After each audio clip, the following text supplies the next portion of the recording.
Per tal de fer partícips als socis i penyistes de les Terres de l'Ebre, els directius del Barça, Toni Freixa i Javier Bordas, van presentar un post a l'exposició itinerant del projecte Nou Espai Barça. Roberto Fernández, exjugador blaugrana, també va formar part de la presentació del projecte. Els aficionats culers van mostrar la seva preocupació a l'hora d'anar a votar el pròxim 5 d'abril, ja que consideren que els socis barcelonins tenen avantatge per involucrar-se en les accions del club perquè no s'han de desplaçar fins a la ciutat comtal. Els directius van prendre nota i aplicaran alguna solució per a futures votacions. Aquest espai Barça que volem obrir totalment a la ciutat i al barri es crea una àmplia esplanada i urbanitzada on l'accés és molt més còmode i molt més agradable. Això en quant a les circulacions exteriors. Les circulacions interiors, doncs, de la mateixa manera, els vestíbuls són molt més amplis, molt més lluminosos, hi ha una millor senyalització per arribar a la localitat i per tant una major comoditat, com hem dit, les escales mecàniques, els ascensors.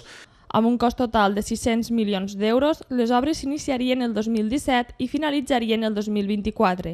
El nou Espai Barça comptaria amb la remodelació del Camp Nou, la construcció d'un nou palau i la creació d'una pista de gel. També es construiria un espai comercial per als aficionats i s'habilitarien 5.000 places d'aparcament.